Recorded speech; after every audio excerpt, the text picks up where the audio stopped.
नमस्कार, सत श्री अकाल, आदाब, हेलो, हाय, की हाल चाल ऑफिसर्स, कैसे हो सभी? आई बिलीव सब बढ़िया होंगे। तो गाइज आज जो मैं आप लोगों के लिए सेशन लेकर के आया हूँ ये है पॉलिटी का, और पॉलिटी के जो पीवाईक्यूज हैं उसको लेकर के आया हूँ, और ये है पार्ट 1। इसमें जितने क्वेश्चंस हम लोग करेंगे वो तो सिंपल क्वेश्चंस है, लेकिन इसके साथ जो जो एडिशनल इंफॉर्मेशन मैं तुमको देता हुआ जाऊंगा उसको जरूर ध्यान रखना। और इसी सेशन से आप लोग देखना आपके एग्जामिनेशन में क्वेश्चन आने वाले हैं। ये सेशन इतना इंपॉर्टेंट होगा, बहुत सारी इंफॉर्मेशन और बहुत सारे कंटेंट के साथ आपको ये वाला सेशन मिलेगा। तो इसे शुरू से अंत तक देखना। इसकी पीडीएफ कहाँ मिलेगी वो भी बता दूंगा, किस तरीके से आपको तैयारी करनी है अपनी पॉलिटी की, जहां पर आपको इंपॉर्टेंट पॉइंट्स ज्यादा पढ़ने हैं जिससे सारी चीजें बनती है। हमें नहीं जानना भाई पूरी की पूरी, हमें नहीं पढ़नी बुक, हमें वो चीज पढ़नी है जो एग्जामिनेशन में आ रही है, राइट। तो चलिए शुरुआत करते हैं। सबसे पहले क्वेश्चन की तरफ चलते हैं, और सबसे पहला क्वेश्चन आपकी स्क्रीन पर ये रहा। Now the question is saying that in which year was the national rural employment guarantee act enacted in India. तो भैया किस समय आया था ये वाला एक्ट, और ये है क्या, इसके बारे में क्वेश्चन आया हुआ है। और आप लोगों को पता है कि हम लोग किसके बारे में बात करें, नरेगा या फिर मनरेगा, राइट। और ये कब आया था, ये आया था साल 2005 में, आज से 20 साल पहले, है ना। तो 2005 में आया था। मतलब कहने का क्या है कि ये जो हम लोगों ने मनरेगा के बारे में बात करी, ये इंपॉर्टेंट पॉइंट है और इससे क्वेश्चन आप लोगों के आ सकते हैं। तो चलिए आइए देखते हैं, इसकी थोड़ा सा थ्योरी पढ़ लेते हैं, क्या क्या चीजें हैं। 2005 में आया था, कौन से महीने में आया था, याद है? चलो मैं बताता हूं, अगस्त में, है ना। तो अब किस तरीके से हमें इसकी सारी चीजों को पढ़ना है, कहां से आया था, कौन सी सरकार लेकर के आई थी, जिस समय लेकर के आई थी उस समय किसके थ्रू आया था, ये कहां पर आया था, किस तरीके से हमने बनाया था, ये सारी इंफॉर्मेशन आपको मैं देता हूं। तो गाइस सबसे पहले अगर हम मनरेगा के बारे में बात करें तो उसका फुल फॉर्म आप लोगों से पूछा जा सकता है। तो इसका फुल फॉर्म क्या है, Mahatma Gandhi national rural employment guarantee act 2005, या फिर हम इसको मनरेगा बोलते हैं। अच्छा, मनरेगा बोलने से पहले इसका नाम क्या था, NREGA, that is only national rural employment guarantee act, right. इसमें जो सबसे ज्यादा इंपॉर्टेंट टर्म है वो आपको समझना, दैट इज गारंटी, राइट। इसी से ही पूरी की पूरी कहानी चल रही है, इसी गारंटी वर्ड से चल रही है। भाई बोलते हो ना, मैं तुमको गारंटी देता हूं उस चीज की, है ना। क्यों ये इतना फेमस हुआ, just because of this word guarantee. और गारंटी किस चीज की होती है भाई, जॉब की। सिंपल सी बात है, वर्क की, काम की, है ना। और हमारे देश में ऐसे बहुत सारे लोग हैं जिन्हें काम की तलाश होती है। काम कैसे मिलेगा, किस तरीके से मिलेगा, क्या सारी चीजें। मैंने आपको क्या बताया था, ये कब आया था, अगस्त में। कौन सी तारीख को आया था, 23 अगस्त को आया हुआ था, 23 अगस्त, जो कि आज की डेट है ना। तो 23 अगस्त को आया हुआ था, आज से एग्जैक्ट 20 साल पहले, राइट। तो 23 अगस्त का है ना। ओके, अब इसमें क्या हुआ था, किस गवर्नमेंट से आया था, यूपीए गवर्नमेंट के थ्रू आया था। प्राइम मिनिस्टर उस समय कौन से थे, मनमोहन सिंह जी इसके प्राइम मिनिस्टर से, बहुत बढ़िया, ठीक है। ओके, अब यहां पर एक क्वेश्चन और आता है, that the bill in the parliament by the minister for the rural development, कौन थे मिनिस्टर रूरल डेवलपमेंट के, कौन थे, that is Raghuvansh Prasad Singh, right. ये क्वेश्चन भी आप लोगों से बन सकता है। आप देख रहे हो कितने सारे क्वेश्चन है जो आप लोगों से बनाए जा सकते हैं सिर्फ इसी चीज से लेकर के। अच्छा, अब इसका मतलब क्या था, इसका मतलब ये था कि भैया इसमें होना क्या था, क्या क्या चीजें थी। तो इसमें इन्होंने ये बताया था कि भैया हम आपको इस चीज की सिक्योरिटी देते हैं, इस चीज की गारंटी देते हैं कि कम से कम आप लोगों को 100 दिन का काम तो मिलेगा, राइट। तो ये क्या था, providing at least 100 days of the wages employment, कहां पर, in the financial year, to at least, किसको, एक परिवार के किसी एक जन को तो मिलेगा, to at least one member of every household whose adult members of the volunteer to do unskilled manual work, right. अब अनस्किल्ड मैनुअल वर्क कहने का मतलब क्या है, नहीं आता भैया, बाबूजी हमको कुछ नहीं आता है तो क्या हमें काम नहीं मिलेगा, मिलेगा, देंगे। जरूरी नहीं है तुम्हें स्किल्ड वर्कर होना जरूरी है, तुम अनस्किल्ड हो तो भी कोई दिक्कत नहीं है, 100 दिन के अंदर मिलेगा। अब किसी ने पूछ लिया, मान लो नहीं मिला तो 100 दिन के अंदर तुम्हें बोल, मतलब 100 दिन का काम देंगे। अब तुम आज चले गए, अब 3 साल तक तुम्हें काम नहीं मिल रहा, तो क्या तुम बैठे थोड़ी ना रहोगे, राइट। इसके लिए भी इसमें ही आप लोगों के लिए एक प्रोविजन दिया है। क्या प्रोविजन दिया था, इस प्रोविजन के बारे में आपको दिखाता हूं। चलो हाँ, ये देखो यहां पर लिखा है that if work is not provided with in 15 days, अगर 15 दिन में नहीं मिला, कब से, जब से आपने उन्हें अप्लाई करा है, उसके बाद क्या होगा, उसके बाद आप लोगों को अनएम्प्लॉयमेंट अलाउंसेस मिलने लग जाएंगे। मतलब कि भैया हम काम नहीं दे पा रहे हैं तो अनएम्प्लॉयमेंट अलाउंसेस ले लो, कुछ ले लो, कुछ भत्ता ले लो, जिससे तुम्हारा काम चल जाएगा, ठीक है ना। अब इसमें क्या चीजें थी कि भैया कहाँ पे काम मिलेगा, मान लो अगर मैं रहता हूँ यहाँ पर और काम मुझे 50 किलोमीटर दूर मिल रहा है तो मेरा आने जाने में दिक्कत होगी। विद इन 5 किलोमीटर की रेंज में आपको आपका काम दिया जाएगा। अब काम देने में क्या काम दिया जा सकता है, खाना बना लो, सब्जी बना लो, अचार बना लो, है ना, ये कर लो। ये सब तो नहीं दिया जा सकता, ये सब तो हो नहीं सकता। तो फिर क्या किया जाए, किस तरीके का काम दिया जा सकता है, तो काम मिल सकता है आपको जैसे कि रोड वोड बनाने वाला काम है, कैनाल वगैरह बनाने का काम हो गया, कोई आपको तालाब वालाब खोदना है, कोई कुआं वगैरह खोदना है, वेल्स वगैरह खोदने हैं, है ना, इन सब के लिए हो रहा है। अब तुम देखो ये सारी चीजें जैसे कि तालाब बनाया जा रहा है, कुआं बनाया जा रहा है, कैनाल्स बनाई जा रही है, रोड बनाई जा रही है, इन सबसे फायदा क्या है, इन सबसे गाइज सबसे पहली चीज जो तुम लोगों को फायदा है वो किस चीज का है, तो मैं इस चीज का फायदा है कि भैया कम से कम हम इन्वायरमेंट को लेकर के भी थोड़ा सा बेटर कर रहे हैं, राइट, है ना। हर एक चीज जो तुम लोगों से जाती हुई जा रही है, इसमें एक चीज का और फायदा है कि कम से कम हम इकोनॉमिकली तो चीजें क्रिएट कर रहे हैं। अब वहां पे कम से कम घर के एक इंसान को देना था तो उसमें यह भी तो हो सकता है कि भैया मर्द को मिले औरत को मिले। तो यहां पर भी इन्होंने एक प्रोविजन दिया कि एटलीस्ट जैसे कि फॉर एग्जाम्पल मान लो 100 लोगों का काम है तो 1/3 दैट इज 33 औरतों के लिए भी हमने जगह रखी है कि अगर वो आकर के काम करना चाहती हैं तो 1/3 जो है वो वुमेन के लिए भी इन्होंने रखा हुआ था, ठीक है। ओके, ये लिखा हुआ है that is women are guaranteed 1/3 of the jobs made available under the मनरेगा एक्ट, राइट। इसमें जो गारंटी है ना ये सबसे ज्यादा इंपॉर्टेंट है, सबसे ज्यादा। इस चीज को याद रखिएगा क्योंकि इससे आप लोगों को काफी सारी चीजें मिलेंगी, ठीक है। ओके, और इसके बाद और भी काफी सारी चीजें हैं जैसे कि इन्होंने बताया कि भैया इससे होता क्या है, इकोनॉमिक सिक्योरिटी मिलती है, बिल्कुल सही बात है। क्रिएटिंग रूरल एसेट्स, ये भी अच्छी बात है। और इसमें अदर थिंग्स क्या है कि भाई प्रमोट होगा नरेगा, है ना, नरेगा को हम प्रमोट करेंगे। इससे और क्या चीजें हैं, हम जो मैंने आपको बताया था कि भाई एनवायरमेंट के लिए तो protecting the environment, right, empowering rural women, right, and reduces rural urban migration. भैया गांव का आदमी शहर जा रहा है काम करने के लिए, अगर हम गांव में ही काम दे देंगे तो फिर वो शहर क्यों जाएगा, वो अपने परिवार से दूर क्यों जाएगा। इसलिए ये एक्ट बहुत फेमस हुआ था, बहुत ज्यादा, और ये काफी बढ़िया भी है, इसमें काम भी बहुत तगड़े तरीके से किया गया है, राइट। तो इस चीज को याद रखना, इससे क्वेश्चन बनने की गारंटी है, इसमें क्वेश्चन जरूर बनेगा, ठीक है। चलिए और थोड़ा सा आगे बढ़ते हैं, अगले क्वेश्चन पे चलते हैं। The dash of the constitution of India states liberty of thoughts, कह रहा है सोचने की आजादी दे रहा है, एक्सप्रेशन, मुंह बनाने की आजादी, हाँ मुंह बनाने की भी आजादी दे रहा है, एक्सप्रेशन भाई कैसा भी दे सकते हो, गुस्सा हो सकते हो, खुश हो सकते हो, कोई भी चीज है। बिलीफ दे रहा है, फेथ दे रहा है, worship for the Indian, worship for the Indian citizen, क्या देता है, directive principles of the state policy, नहीं ये तो लॉज बनाने के काम में आते हैं, नहीं। फिर उसके बाद फंडामेंटल ड्यूटीज, वो अलग है भाई, वो तो आप लोगों की एक खुद मतलब बोलते हैं ना कि ये मेरी फंडामेंटल ड्यूटी, ये तो मेरा फर्ज था, राइट। ये तो फंडामेंटल ड्यूटीज क्या है, फर्ज है ना। ये क्या है, फंडामेंटल राइट, साडा हक इत्थे रख, राइट। फंडामेंटल राइट्स क्या है, साडा हक, अपना हक है भाई, वो चाहिए। तो ना ही इनमें से कोई ऐसी चीज है जो आपको थॉट्स एक्सप्रेशन इसमें दे रहा है, राइट, है ना। तो बचा क्या, ये सब कुछ आपको एक जगह पे मिलता है, जिसे हम क्या बोलते हैं, draft of this constitution, that is preamble, right? So the answer will be option number B. अच्छा चलो, अब जो मैंने आप लोगों को बताया डायरेक्टिव प्रिंसिपल्स के बारे में बताया, फंडामेंटल ड्यूटीज, फंडामेंटल राइट्स, इनसे क्वेश्चन बहुत पूछे जा रहे हैं, ये आपको भी पता है। हर साल किसी ना किसी आर्टिकल से क्वेश्चन आएगा, हर साल कोई ना कोई फंडामेंटल राइट, कोई ना कोई फंडामेंटल ड्यूटीज पूछ लेंगे। Directive principles of the state policy, ये भी काफी अच्छा ऑप्शन है। तो चलो थोड़ा सा ऑप्शन को एक्सप्लोर करते हैं, बट उसके पहले प्रियम्बल जान लेते हैं, प्रियम्बल है क्या, जिसको मैंने बोला फर्स्ट ड्राफ्ट, भैया क्या है ना। तो देखो अब एक चीज मैं आप लोगों को बता देता हूँ, प्रियम्बल बेसिकली एक तरीके की रफ कॉपी है ना, जिसके ऊपर पूरा का पूरा कॉन्स्टिट्यूशन बसा हुआ है। एक पेज में इन्होंने जल्दी जल्दी लिख लिया हमें क्या क्या करना है, अच्छा इसमें हम ये भी डाल देते हैं, ये भी डाल देते हैं, ये भी डाल देते हैं, ये भी डाल देते हैं, right. That is a draft, है ना, कि हमने एक पेज में बना लिया, अब उसको हम बनाते हुए चले जाएंगे। क्या आपको पता है हमारा कॉन्स्टिट्यूशन दुनिया का सबसे बड़ा कॉन्स्टिट्यूशन है, बहुत बड़ा है ना। चलो प्रियम्बल के बारे में जानते हैं। Okay, now the preamble. A preamble is a declaration that introduces a document and discusses its goals and ideology. ये एक तरीके का आप लोगों का क्या है, गोल्स एंड आइडियोलॉजी के लिए डिक्लेरेशन है जो इंट्रोड्यूस कर रहा है, राइट। इसको हम क्या बोल सकते हैं, हम बोल सकते हैं constitution outlines the goals of its creators and background of their work and the fundamental ideals and values of the country, right.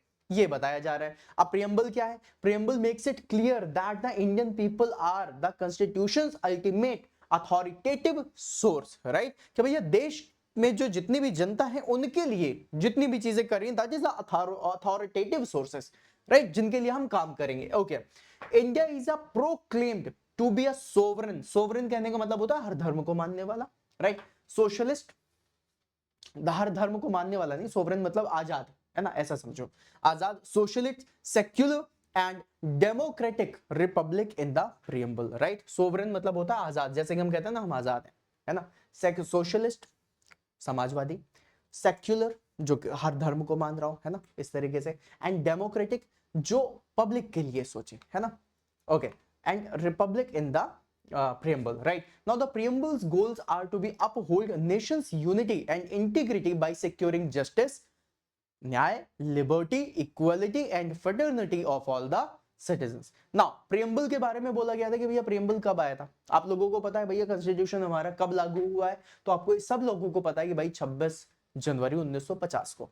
लेकिन 26 जनवरी 1950 के पहले जो चीजें हुई थी उसमें आया था प्रियम्बल, और प्रियम्बल की कहानी कब से शुरू हुई थी, और 2 महीना और पहले ले लो, कब से हुई थी, 26 नवंबर 1949, right. Preamble states the day it was passed which is नवंबर 26 1949, इसको याद रखिएगा, ठीक है। चलिए आगे बढ़े।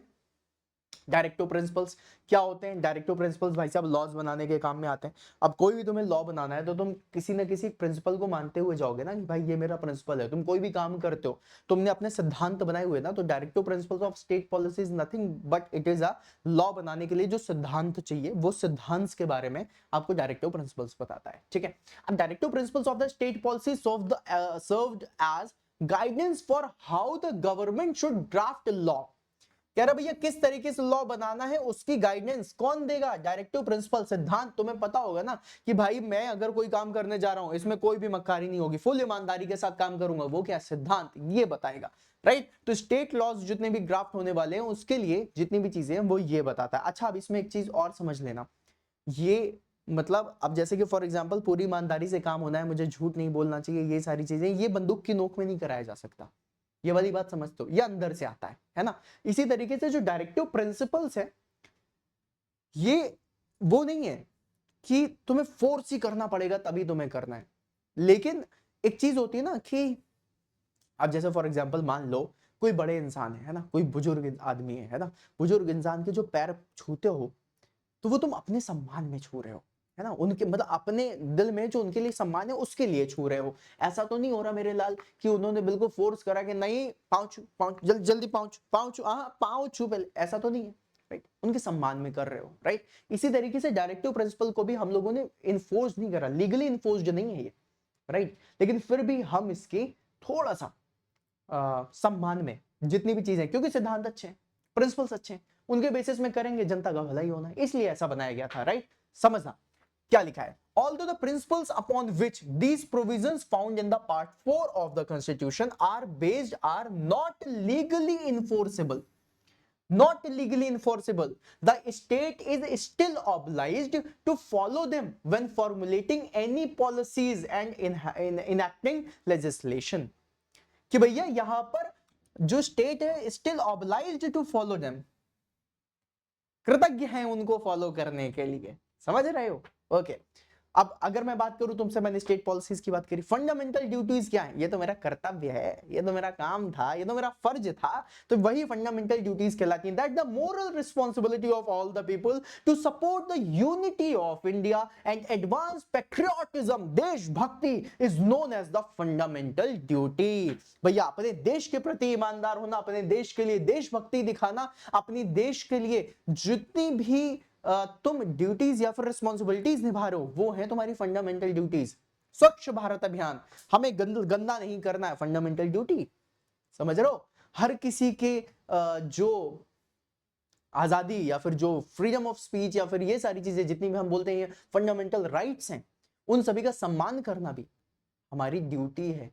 तो फंडामेंटल ड्यूटीज एक अलग होती है, फंडामेंटल राइट्स अलग होते हैं। राइट्स क्या होते हैं? हक, साडा हक तो छीनना पड़ता है भाई, तो उसके लिए भी हक बना दिया कि नहीं ऐसा करना पड़ेगा। कुछ ड्यूटीज हैं, कुछ रिस्पॉन्सिबिलिटीज है जो हमें करनी है हमारे देश के लिए। पैट्रियोटिज्म होना चाहिए, देशभक्ति होनी चाहिए, दैट इज आवर ड्यूटी।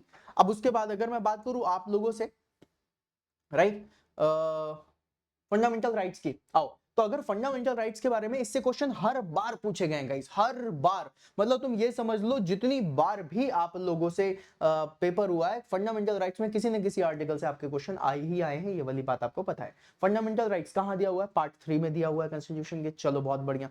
अब इसमें जो सबसे पहली चीज है राइट टू इक्वालिटी, है ना, समानता का अधिकार, कब मिला है? आर्टिकल 14 से लेकर के 18 तक, 14 से लेकर के 18 तक का दिया गया है, राइट, है ना। देन उसके बाद राइट टू फ्रीडम कहां से कहां तक है? 19 से लेके 22 तक, ठीक है।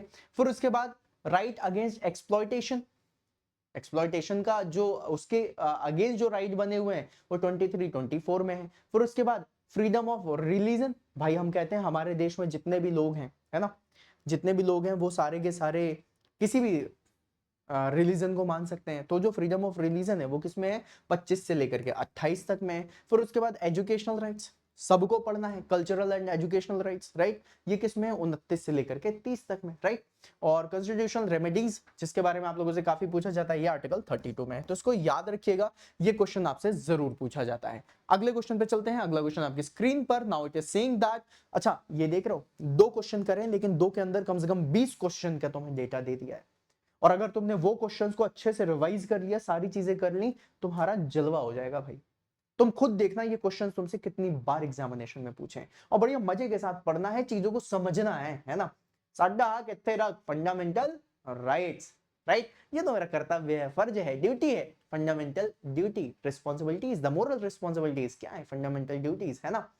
तो यही सारी चीजें हमें पढ़नी है भाई, कोई टफ नहीं है, कुछ भी टफ नहीं है, समझने का बस तरीका होना चाहिए, राइट, है ना। चलो अगला क्वेश्चन आप लोगों से कह रहा है that regarding fundamental rights in India, साडा हक, फंडामेंटल राइट्स साडा हक, भैया साडे हक को लेकर के इंडिया में which of the following statement is false, कह रहा है भैया इनमें से कौन सी चीज है जो फॉल्स है, right.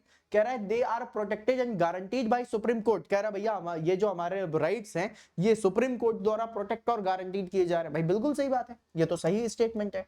They are not autocratic but finite, कि भैया ऐसा नहीं है कि ऑटोक्रेटिक हो गया है, राइट है, राइट, है ना, लेकिन ये नहीं है कि ऑटोक्रेटिक है, राइट। तो मतलब ये भी सही है। कह रहा है दे आर नॉट इनसॉरमाउंटेबल और परमानेंट। हाँ भाई एक बात बताओ, तुम्हारा जो हक है ना, इनसॉरमाउंटेबल का कहने का मतलब हो जाता है इम्पॉसिबल, राइट, कि दे आर इम्पॉसिबल, इसका कहने का मतलब दे आर इनसॉरमाउंटेबल, कहने का मतलब है दे आर इम्पॉसिबल और परमानेंट, है ना, कि ये परमानेंट है हमेशा के लिए। मतलब इनमें से लिखा हुआ है question which of the following statement is false, right, है ना, कि भाई इनसॉरमाउंटेबल मतलब कि हो ही नहीं सकता, ये पॉसिबल ही नहीं है, अपना हक पॉसिबल नहीं है, fundamental rights are possible, right, है ना, बिल्कुल सही है। तो यहां पर देखा जाए लिखा है दे आर इनसॉरमाउंटेबल, इसका कहने का मतलब है दीज आर नॉट पॉसिबल, जो हो ही नहीं सकता, this is not possible, this is impossible. तो क्या फंडामेंटल राइट्स इम्पॉसिबल है? नहीं, तो ये स्टेटमेंट क्या है? गलत है भाई, ये स्टेटमेंट गलत है। अगला देखो, the right to property, sorry हाँ, the right to property has been removed from the list of the fundamental rights, बिल्कुल सही है। कब्जिया लोगे का कब्जिया तो नहीं सकते ना, किसी घर बोलो ये हमारा हक है या हमारी जमीन है, लड़ गए, नहीं ऐसा नहीं करना। तो ये फंडामेंटल राइट्स में से हटाया, ये भी सही बात है, राइट, है ना। तो इसका आंसर ऑप्शन नंबर सी होगा। फंडामेंटल राइट्स को थोड़ा सा और डेप्थ में जानने की कोशिश करते हैं, आओ देखते हैं, राइट। तो अब अगर मैं फंडामेंटल राइट्स के बारे में बात करूं तो क्या है इंडियन कॉन्स्टिट्यूशन का इंटीग्रल पार्ट है। इंटीग्रल पार्ट कहने का मतलब होता है जो कि जुड़ा हुआ है, जिससे तुम्हारी सारी चीजें चल रही हैं। कॉन्स्टिट्यूशन जो बनाया उसका इंटीग्रल पार्ट, मतलब इसके बिना चीजें नहीं हो सकती। फंडामेंटल राइट इतनी बड़ी चीज है। फिर उसके बाद they are not absolute and are qualified. Absolute कहने का मतलब ये हो जाता है, एब्सोल्यूट मतलब कि देखो एक टर्म होता है जिसे हम कहते हैं रिलेटिव, है ना। रिलेटिव कहने का मतलब होता है इसको इससे कनेक्ट कर दो, इसको इससे कनेक्ट कर दो, राइट। अब एब्सोल्यूट कहने का मतलब बताता हूं जिसको आप लोग समझेंगे। जैसे फॉर एग्जांपल मान लो अगर मैं तुम्हें मंदिर लेकर के गया, है ना, मंदिर में एक इंसान को खड़ा कर दिया और मैंने उससे बोला कि सुनो, जो इंसान यहां पर आएगा, है ना, अब जो इंसान यहां पर आ रहा है उसको पहले जूते उतारने हैं यहां पर, और फिर उसके बाद वो मंदिर के अंदर जाएगा। उसने बोला ठीक है, दैट इज एब्सोल्यूट टर्म, कि कोई भी इंसान आएगा, जूते उतारेगा और मंदिर के अंदर जाएगा, राइट, है ना। अब क्या हुआ, मैं चप्पल पहन के पहुंच गया। अब वो जो इंसान था वो कहता नहीं, तुम वापस घर जाओ, घर जाकर के जूते पहन करके आओ, फिर जूते यहाँ पे उतारो, तब मंदिर जा सकते हो। तो जो मेरा मंदिर के अंदर जाने का फील था वो क्या था कि भाई मैं जूते चप्पल पहन करके मंदिर के अंदर ना जाऊं, है ना। अब मान लो उसने बोला कि ठीक है भाई हम जूते पहन के आ जाते हैं। अब कोई इंसान है जिसके पास ना जूता है ना चप्पल हो, नंगे पैर है, तो अब अगर नंगे पैर है तो क्या उसको मंदिर के अंदर जाने के लिए पहले हो जाए दुकान से जूता खरीदे, फिर उसके बाद जूते पहने, फिर यहाँ पे आके उतारे, फिर उसके बाद मंदिर जाए? ऐसा तो नहीं हो सकता। That is known as absolute, है ना, कि वर्ड पकड़ लो, शब्द पकड़ लो और उन्हीं शब्दों पे टिके रहना इज नोन एज एब्सोल्यूट। तो फंडामेंटल राइट्स हमारे एब्सोल्यूट नहीं है, दे आर क्वालिफाइड, राइट। ये उतना ही डिफरेंस है जितना डिफरेंस तुम्हारा एथिक्स और ब्यूरोक्रेटिक में होता है, राइट। मतलब पॉलिटिशियन टर्म्स जो होता है ना, जिसको हम लोग बोलते हैं डिप्लोमैट, राइट। तो डिप्लोमैटिक टर्म जो होता है उसको हम क्वालिफाइड बोलते हैं, और जो ब्यूरोक्रेटिक वर्ड होता है उसको हम एब्सोल्यूट बोलते हैं, है ना। तो यहां पर क्या बोला गया है कि जो हमारे फंडामेंटल राइट्स हैं दे आर नॉट एब्सोल्यूट, ये एब्सोल्यूट नहीं है बट क्वालिफाइड है, ठीक है। मतलब समझो, फील समझो क्या है कि भाई ऐसा नहीं है कि तुमने, अब भाई तुमने कॉन्स्टिट्यूशन लिखना है, तुम क्या हर एक सिचुएशन थोड़ी ना लिखोगे, तुमने एक क्रक्स बना दिया कि यार इस तरीके से ऐसा होना चाहिए, है ना। अब उसके बाद तुम उसमें अलग चले जाओ कि नहीं नहीं देखो इसमें इतना ही लिखा है मैं इतना ही मानूंगा, तो वो एब्सोल्यूट, तो ये एब्सोल्यूट नहीं है। इसकी फील को, इसके क्रक्स को समझना है, इसकी क्वालिफाइड चीजों को समझना है। That is why it is written as they are not absolute, they are qualified, ठीक है।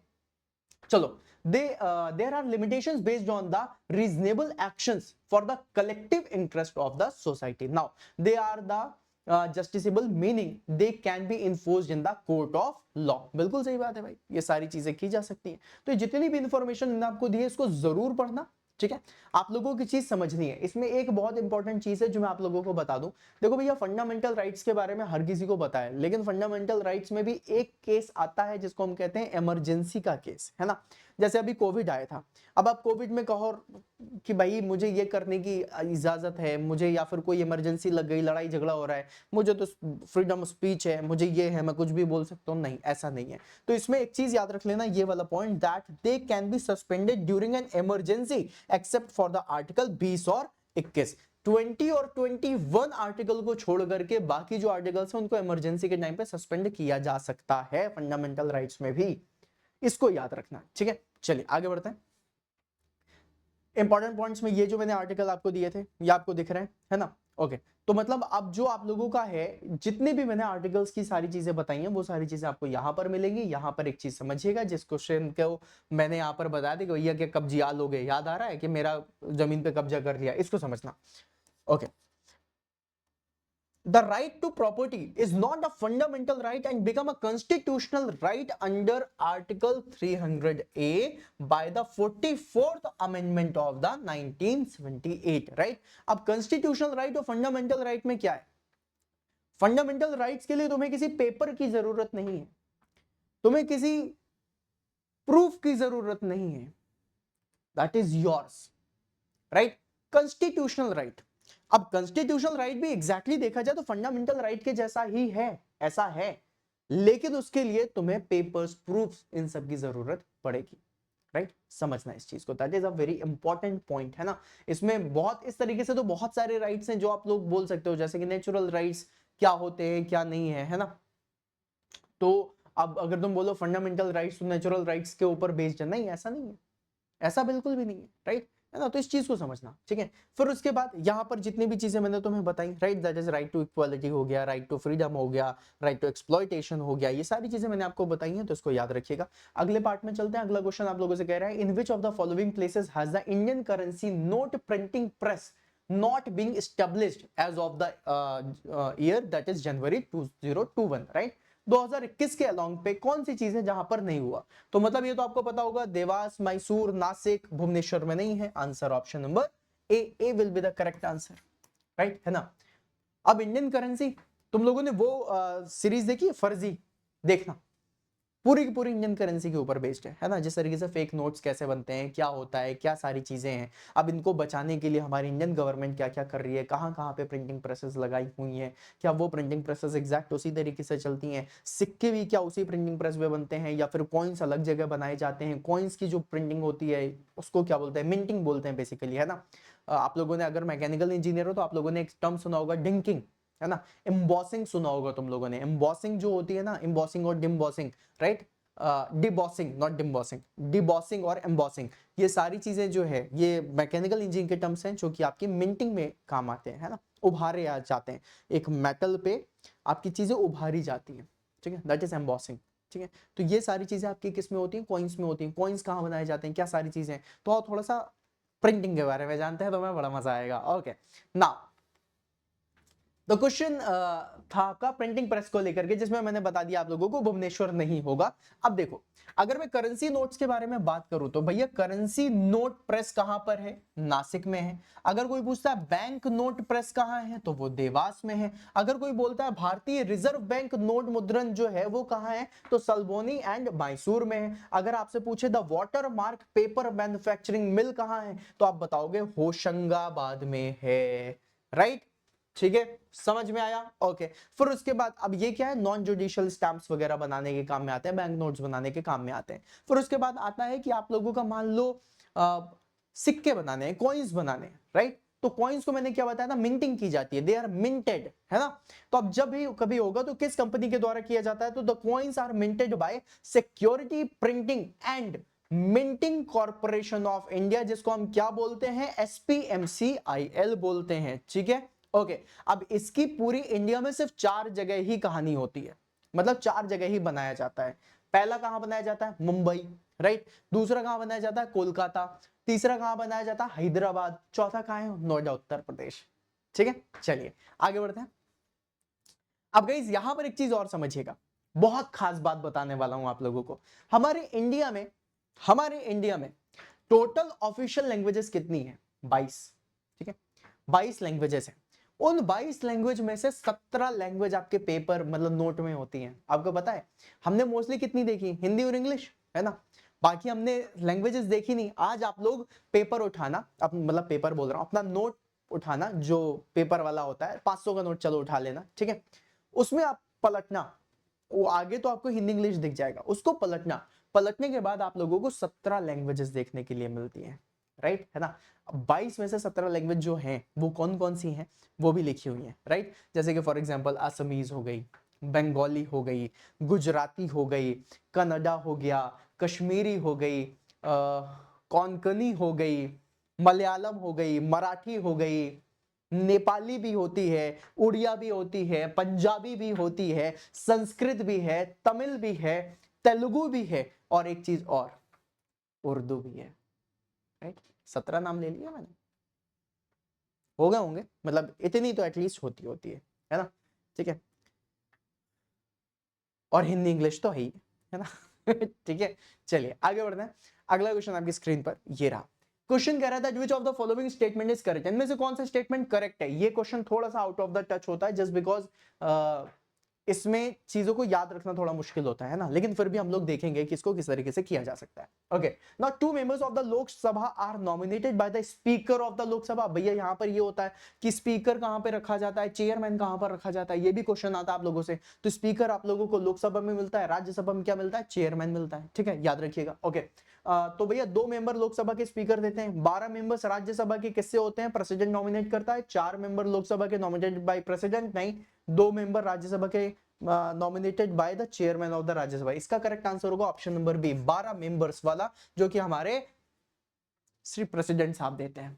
अब प्रेसिडेंट के राइट भी अलग है, the first person of the India, the first citizen of the India कौन होता है, प्रेसिडेंट होता है। तो अगर मैं प्रेसिडेंट के बारे में बात करूं तो बहुत सारी चीजें हैं भैया, इनके पास भयंकर अधिकार है, मतलब अगर ये चाहें तो ये किसी की फांसी तक रोक सकते हैं प्रेसिडेंट साहब, इतनी ताकत होती है इनके पास। लेकिन हमारे इंडिया में जितना भी गवर्नमेंट पॉलिसीज और जितनी भी सारी चीजें उसमें प्राइम मिनिस्टर साहब का ज्यादा रोल होता है, ठीक है। लेकिन प्रेसिडेंट साहब की भी कहानी बहुत अलग है, जितने भी अवार्ड देने होते हैं प्रेसिडेंट साहब ही देते हैं, ठीक है ना। किसी की फांसी रोकनी, वैसे आज तक तो इस तरह नहीं हुआ, मतलब ऐसे आप नहीं देखोगे कि आप किसी की फांसी रुकवाने के लिए प्रेसिडेंट साहब के पास जाती बहुत सारी चीजें, लेकिन फांसी रुकवाने का काम मतलब एक बार हो गया तो फिर सोचना पड़ता है प्रेसिडेंट को भी कि रोकूंगी ना रोकूं, है ना। लेकिन उनके पास अधिकार है कि वो रोक सकते हैं। The first citizen of the India कौन है, प्रेसिडेंट। ओके, तो पहला क्वेश्चन तो आपसे यही बन सकता है, अभी की प्रेसिडेंट कौन सी है, मुर्मू साहब, है ना। तो ये भी क्वेश्चन है। फिर उसके बाद चलो आगे बढ़ते हैं। सबसे पहले हम लोग देखते हैं कि जो हमारी प्रेसिडेंट साहब है उनके पास पावर क्या क्या है ना। सबसे पहले वो क्या कर सकते हैं, वो किसी को समन्स कहने का मतलब होता है बुलावा देना, राइट है ना। तो वो सबसे पहले समन्स कर सकते हैं पार्लियामेंट को और किसी भी समय लोकसभा को डिसॉल्व कर सकते हैं कि भैया बुला रहे हैं हम, आ जाओ, है ना, बुला लेंगे। He summons a joint sitting of Lok Sabha and Rajya Sabha in case of a deadlock. अगर कभी भी इस तरीके से इमरजेंसी या डेडलॉक की कंडीशन होती है तो लोकसभा और राज्यसभा को बुला सकते हैं। फिर उसके बाद he addresses the Indian parliament as the commencement of the first session after every general election, ये भी होता है। देन उसके बाद ही अपॉइंट्स अ स्पीकर, वही स्पीकर को अपॉइंट करते हैं। डिप्यूटी स्पीकर किसमें, लोकसभा में, एंड चेयरमैन और डिप्यूटी चेयरमैन किसमें, राज्यसभा में, when the seats fall vacant, ठीक है। फिर उसके बाद he nominated 12 members of the राज्य सभा, राइट है ना। अब ये सारी कहानी आपको बता दी। देन उसके बाद he promulgates ऑर्डिनेंस, बहुत बढ़िया। फिर उसके बाद ये तीन चीजों की रिपोर्ट पार्लियामेंट से पहले इनके पास पहुंचती है। he lays the following reports before the parliament. उसमें से सबसे पहली चीज जो है वो क्या है आप लोगों की, फाइनेंस कमीशन। फाइनेंस कमीशन की रिपोर्ट सबसे पहले आ जाएगी, ठीक है। कैग, कैग जानते हो ना, that is controller and auditor general. और एक सबसे बड़ी चीज UPSC, union public service commission, right. ये तीन चीजों पे भी इनका अधिकार है, ठीक है। चलिए आगे बढ़ते हैं। अब जो चीजें मैंने आपको बताई हैं वो समझिएगा प्रेसिडेंट को लेकर के। The Indian president is the head of the state, he is the first citizen of India and is a symbol of solidarity, unity and integrity of the nation। President के लिए आर्टिकल कौन सा हमारे लिए है, आर्टिकल 52, ठीक है। Article for election of the president कौन सा है, article 54। Article for the impeachment of the president जो है वो क्या है, article 61। Article of the pardon किसके लिए दिया गया है, ये है आर्टिकल 72। और मिनिमम एज कम से कम, अगर आप भी हमारे भारत देश के प्रेसिडेंट बनना चाहते हैं तो कम से कम 35 साल की उम्र आपकी होनी चाहिए, है ना। हम लोग गवर्नमेंट जॉब में मैक्सिमम एज 30-35 साल लेते हैं, यहाँ पे मिनिमम एज 35 साल है। भैया फर्स्ट सिटीजन किसी जनता को मतलब 20-25 साल के लोग को नहीं बनाया जा सकता ना, ठीक है। चलिए आगे बढ़ते हैं। ओके, आगे गाइस आप लोगों को दिख रहा है दैट इज योर एप्लीकेशन। तो गाइस ये जो आप लोगों ने सेशन लिया, आई बिलीव आप लोगों को सेशन में मजा आया होगा। काफी सारी चीजें आप लोगों ने नई नई सीखी होंगी, थोड़ा सा डिफरेंट तरीके से सीखी होंगी। और अगर देखा जाए तो वैसे हमने 5 क्वेश्चन करे हैं, लेकिन 5 क्वेश्चन के अंदर कम से कम 30-35 क्वेश्चन जितने बन सकते थे उन सभी चीजों की मैंने आप लोगों को थ्योरी जरूर दी है, सो दैट आप उसको पढ़ते हुए जाएं और आप उससे सीखते हुए जाएं, राइट। तो अगर आप लोग इस तरीके से चीजों को सीखेंगे, आई बिलीव, आई गारंटी कि आप लोग इसको बहुत बढ़िया तरीके से सीख पाओगे, आप बहुत बढ़िया तरीके से इसमें आगे बढ़ पाओगे, राइट। अब इसके साथ एक चीज और है कि गाइज अगर आप लोग इसकी पूरी की पूरी चीजें पढ़ना चाहते हो, पूरी एसएससी जेईई की तैयारी करना चाहते हो, नॉन टेक्निकल भी पढ़ना चाहते हो, सब कुछ, तो फिर आप लोगों को एग्जाम ऑन एजुकेशन के एप्लीकेशन में आना चाहिए। एग्जाम ऑन के एजुकेशन एप्लीकेशन पे आओ और यहां पर आप लोग सारी चीजें सीखोगे, राइट। अलॉन्ग विद दैट आपको बता दूं, अगर आपको ये ऐप इंस्टॉल करना है तो उसके लिए लिंक डिस्क्रिप्शन में दी हुई है, वहां से भी आप जाकर के इसको डाउनलोड कर सकते हैं इस एप्लीकेशन को, ठीक है। और अगर आप एसएससी जेईई की तैयारी कर रहे हैं तो एसएससी जेईई के लिए हमारे पास चैंपियन बैचेस भी हैं जिसमें आप एनरोल कर सकते हैं और बढ़िया तरीके से तैयारी कर सकते हैं। तो अगर आप लोगों ने अभी तक एनरोल नहीं किया है then go and enrol this batch, right. And अगर अभी तक चैनल सब्सक्राइब नहीं किया है then do subscribe the channel. And I believe अगर आपको सेशन अच्छा लगा होगा तो आप इसे लाइक करके जरूर जाओगे। मिलते हैं फिर अपन नेक्स्ट सेशन में, तब तक के लिए बाय बाय, सायोनारा, शुभ रात्रि, बाय बाय।